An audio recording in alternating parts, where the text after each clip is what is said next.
जय मसीह की आप सबको, हैप्पी न्यू ईयर सबको। नवा साल आप सबको बहुत बहुत मुबारक हो। प्रभु आपको नवे साल में बहुत सारी आशीष और बरकत दे। बहुत सारे काम प्रभु में आप और भी ज़्यादा बढ़े, इस तरह से मेरी प्रार्थना रहेगी हमेशा। और आइए आज का वचन करते हैं शुरू। दूसरा इतिहास और उसका 16 अध्याय और उसकी 9 आयत को मैं पढ़ूंगा। देखो, यहोवा की दृष्टि सारी पृथ्वी पर इसलिए फिरती रहती है, जिनका मन निष्कपट रहे वह उनके साथ सामर्थ्य के काम करे। वह अपने सामर्थ्य के काम को दिखाएगा। तूने ये काम मूर्खता से किया है, इसलिए अब से तू लड़ाई में फंसा रहेगा। पढ़े गए वचन पे प्रभु आशीष दे, हमसे बात करे, हमारी कमी घटियों को परमेश्वर इस वचन के द्वारा पूरा करे। आइए हम प्रार्थना करते हैं। प्यारे प्रभु जी, धन्यवाद, स्तुति और बड़ाई के साथ आपके चरणों में आके झुक जाके दंड प्रणाम करते हैं।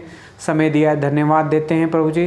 पढ़े गए वचन पे आशीष करें, हमसे बात करें, हमारी कमी घटियों को प्रभु जी आप पूरा करें। प्रभु जी, नए साल में प्रभु जी आपने प्रवेश कराया है। प्रभु जी धन्यवाद देते हैं। प्रभु जी, पिछले साल प्रभु जी हम विश्वास में गिर गए थे, लेकिन ये साल में प्रभु जी विश्वास में और भी आगे बढ़ने के लिए प्रभु जी आप हमारी सहायता और मदद करें। मैं भी खड़ा हूँ प्रभु जी, मैं भी अपने बुद्धि और ज्ञान के साथ नहीं प्रभु जी, पवित्र आत्मा से भर के प्रभु जी बोलने के लिए प्रभु जी आप हमारी सहायता और मदद करें। प्रभु जी आपके हाथों में सौंप देते हुए प्रार्थना विनती को प्रभु यीशु मसीह के नाम से मांगते हैं, आमीन। आज हम आसा राजा के बारे में ध्यान करेंगे, जो यहूदियों में से आसा राजा बना था। आसा राजा के दिन कैसे थे, आसा राजा का चरित्र कैसा था, आसा राजा ने कैसा राज्य किया और उसके ऊपर परमेश्वर के ऊपर भरोसा कैसा था, इन सब चीज़ों के बारे में आज हम ध्यान करेंगे आहिस्ता आहिस्ता से। हे भाई और बहनों, परमेश्वर इस वचन के द्वारा आपसे और मुझसे बात करेगा। परमेश्वर हमारे जीवन की सारी कमी घटियों को इस वचन के द्वारा जो है पूरा करने वाला है। हे भाई और बहनों, यहाँ पे हमने 16 अध्याय, दूसरा इतिहास 16 अध्याय और उसकी 9 आयत को पढ़ा है कि देख, यहोवा की दृष्टि सारी पृथ्वी पर इसलिए फिरती है, जिसका मन उसकी ओर निष्कपट रहता है, वह उसके साथ सामर्थ्य के काम करे। हे भाई और बहनों, एक धर्मी जब परमेश्वर को ढूंढता है तो परमेश्वर भी एक धर्मी को ढूंढता है। जब परमेश्वर को वो धर्मी मिल जाता है तो परमेश्वर उसके साथ मिलके सामर्थ्य के काम करता है। मगर आसा राजा ने क्या किया कि उसे दूसरी लाइन में कहा गया है कि तूने ये मूर्खता का काम किया, इसीलिए तू इसी लड़ाई में फंसा रहेगा। एक वचन दिया है और उसमें परमेश्वर की आशीष है, और दूसरी लाइन में परमेश्वर उसका हाथ छोड़ रहा है। हे भाई और बहनों, एक विश्वासी का जीवन कैसा होता है? एक विश्वासी जब विश्वास करता है प्रभु यीशु मसीह के ऊपर, तो वो एक विश्वासी बन जाता है और फिर वो परमेश्वर के घर में आता है, परमेश्वर की मंडली में आता है, बपतिस्मा लेता है और फिर उसका विश्वास का जीवन जो है शुरू हो जाता है। एक विश्वास का जीवन जब शुरू होता है तो पहले थोड़ा होता है, फिर और भी और बढ़ता है विश्वास, फिर और थोड़ा बढ़ता है, फिर और थोड़ा, फिर और थोड़ा, फिर और थोड़ा बढ़ता है विश्वास। एक विश्वासी का जीवन जब बढ़ता है तो वो नीचे से लेके ऐसा ऊपर तक विश्वास उसका बढ़ता है। लेकिन भाई और बहनों, हम आजकल ये भी देखते हैं कि एक विश्वासी जब विश्वास करता है और उसका विश्वास जब बढ़ता है, कुछ साल तक वो बहुत ऊपर विश्वास में चले जाता है। उसके बाद में वो 35 साल के बाद या 25 साल के बाद, 20 साल के बाद फिर से उसका विश्वास कमज़ोर हो जाता है और वो फिर से नीचे नीचे नीचे नीचे नीचे करते करते ज़मीन के ऊपर आ जाता है, यानी कि अविश्वासी बन जाता है। हे भाई और बहनों, ऐसा हमारे जीवन में क्यों होता है? आज परमेश्वर इस वचन के द्वारा हमसे बात कर रहा है। परमेश्वर के वचन में लिखा गया है, आसा राजा के जीवन के बारे में हम देखने वाले हैं। और आसा राजा ने क्या किया और उसने उसके पिता जब गुजर गए तो उसकी जगह पे आसा को जो था राजा बनाया गया और आसा राजा का जीवन कैसा था, हम 14 अध्याय और उसकी 2 आयत में पढ़ेंगे। आसा ने वह किया जो उसके परमेश्वर यहोवा की दृष्टि में अच्छा और ठीक था। उसने पराई विधियों को, ऊंचे स्थानों को दूर किया और लठों को तुड़वा डाला और अशूर नामिक मूर्ति को तोड़ डाला। हे भाई और बहनों, आसा जब राजा बना पहली बार उसने सबसे पहला काम क्या किया, उसने ऊंचे स्थानों को जो था तोड़ दिया, उसने मूर्तियों को गिरा डाला और उसने विश्वास किया परमेश्वर सच्चे के ऊपर। और वो अपने पूरे जीवन भर उसने वो करता रहा जो परमेश्वर की दृष्टि में ठीक था। हे भाई और बहनों, उसने हर एक चीज को इनकार किया जो परमेश्वर की दृष्टि में ठीक नहीं था। हे भाई और बहनों, वो तो यहूदियों की ओर से राजा बना था और वो राजा था। हे भाई और बहनों, हम सब जानते हैं कि यहूदी जो है बहुत पक्के होते हैं विश्वास के, वो किसी के आगे अपना सर को नहीं झुकाते हैं। हे भाई और बहनों, हम भी प्रभु यीशु मसीह के ऊपर जब विश्वास करते हैं तो हमारा विश्वास भी बहुत बढ़ जाता है और हम भी सिर्फ प्रभु यीशु मसीह के पर ही विश्वास करते हैं, उसी को केवल दंडवत करते हैं। हे भाई और बहनों, बहुत ही अच्छी बात है। जब ऐसा हमारे जीवन में हम करते हैं तो हमारे जीवन में जो है आशीष से परमेश्वर भर देता है।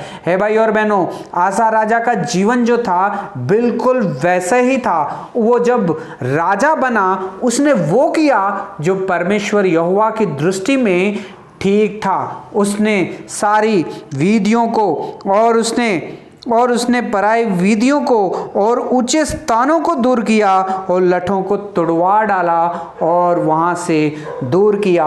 होए भाई और बहनों, अपने यहूदी भाई बहनों के बीच में उसने परमेश्वर का प्रचार किया और बताया कि हमें अपने परमेश्वर यहोवा को ढूंढना चाहिए। है भाई और बहनों, उसने सबको ये बताया कि हमें अपने परमेश्वर यहोवा की खोज करनी चाहिए। अपने परमेश्वर यहोवा की खोज की और उसने खोज की और उन्होंने हमारे और चारों ओर विश्राम दिया।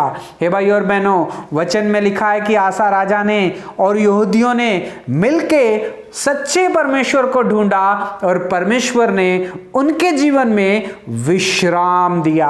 हे भाई और बहनों, हम सब हमारे जीवन में यही चाहते हैं कि हमारा जीवन जो है आसानी से गुजर जाए, हमारे जीवन में कोई दुख और तकलीफ ना आए, हमारे जीवन में कोई बीमारियां ना आए, हमारे जीवन में पैसे की कमी ना रहे, हमारे जीवन में सब कुछ ठीक ही होता रहे। हम सब की यही इच्छा आती है। हे भाई और बहनों, ये सारी चीजें जो है हमें मिल सकती है, लेकिन कब मिलेंगी? जब हम परमेश्वर यहोवा की खोज करेंगे, जब हम प्रभु यीशु मसीह पर विश्वास करेंगे तो हमारा जीवन जो है बड़ा ही परमेश्वर आसान कर देता है।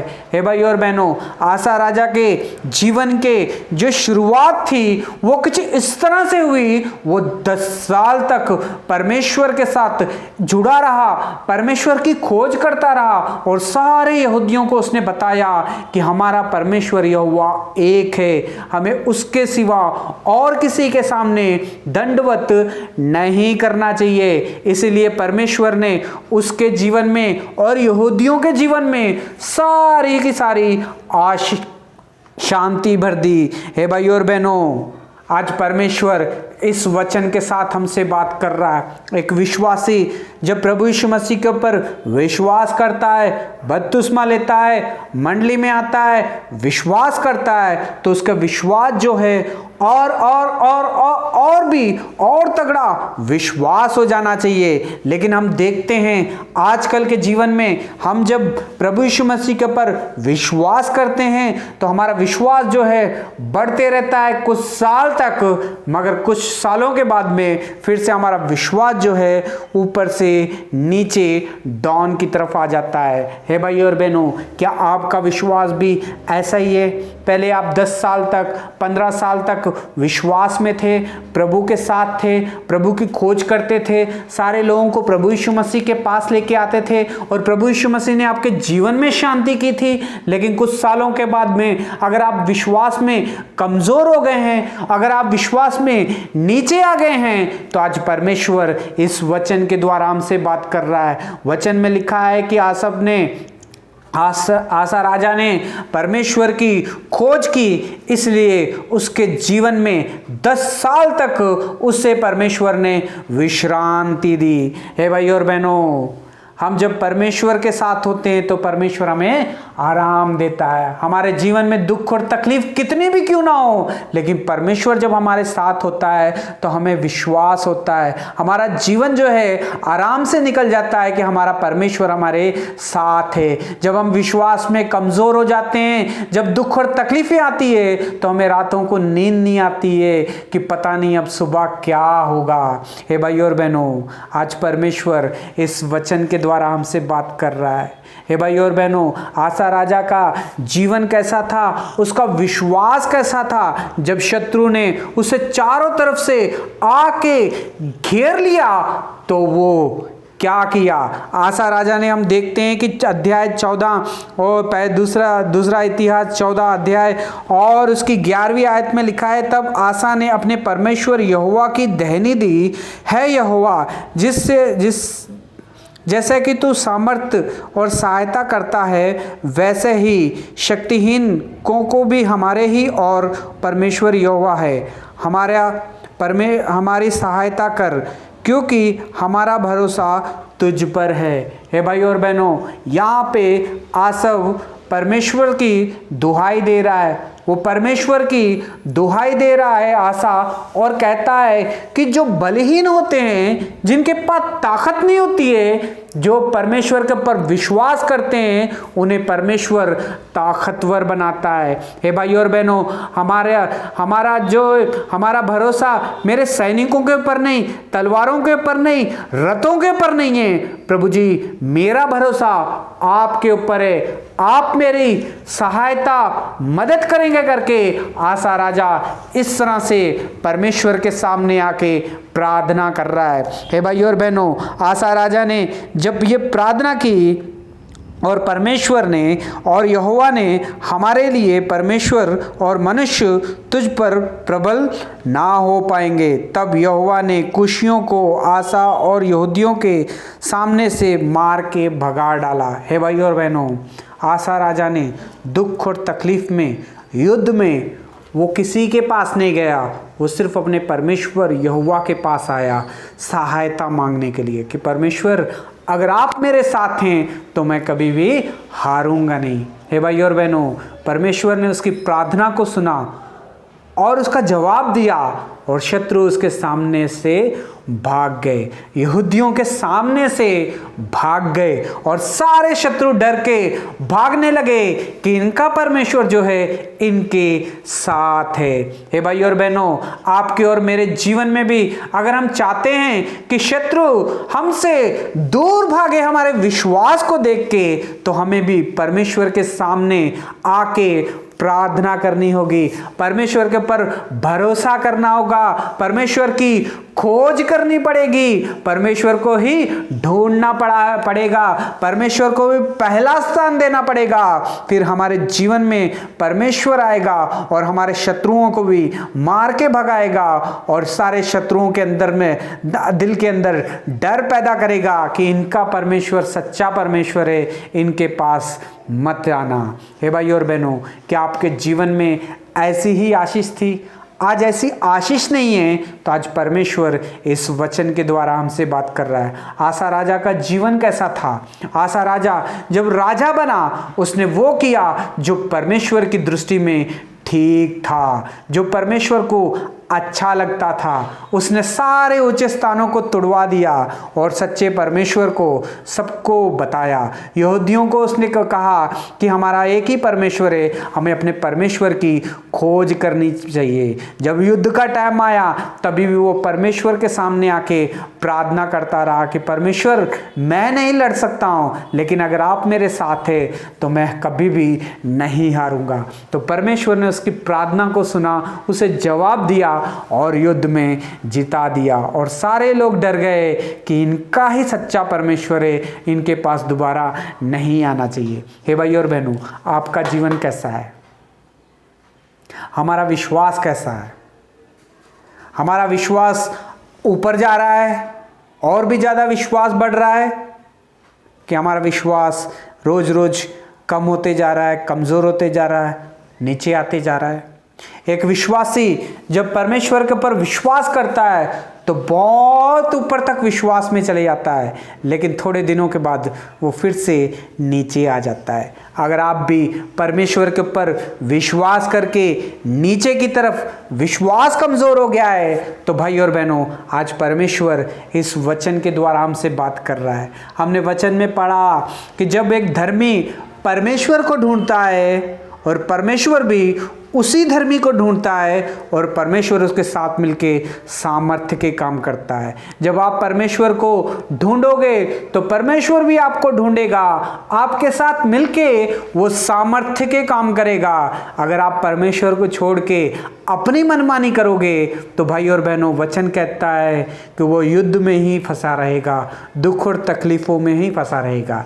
लेकिन आपका परमेश्वर और मेरा परमेश्वर महान परमेश्वर है। वो हमें दुख और तकलीफ़ों में नहीं देखना चाहता है, वो हमें बाहर निकालना चाहता है।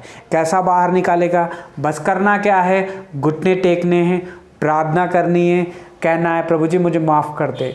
मैं जब नया नया विश्वास किया, बहुत ज़्यादा विश्वास किया, हर एक मुश्किल में आपको ढूंढा, लेकिन जब 10 साल हो गए, प्रभु जी मेरा विश्वास कमज़ोर हो गया, मुझे माफ़ कर दीजिए, मैं दुख और तकलीफ़ों में आ गया, अभी भी दुख और तकलीफ़ों में हूँ। इसलिए हूँ क्योंकि मेरा विश्वास कमज़ोर है। मैं आज से आपके ऊपर विश्वास करूँगा करके इस प्रार्थना को आप कीजिए। परमेश्वर आपके जीवन में जो है आशीष से भर देगा, वो आपके दुख और तकलीफ़ों को जो है बाहर निकाल देगा। एक विश्वासी का जीवन जो है विश्वास में आगे बढ़ना चाहिए, ये नहीं कि आगे बढ़ के फिर से नीचे हो जाना चाहिए। हे भाई और बहनों, दुख और तकलीफ़ें हर एक के जीवन में आती है, यही हमारी परीक्षा है, इसी को हमें पार करना है। परमेश्वर हमें बहुत सारी आशीष और बरकत दे। God bless you.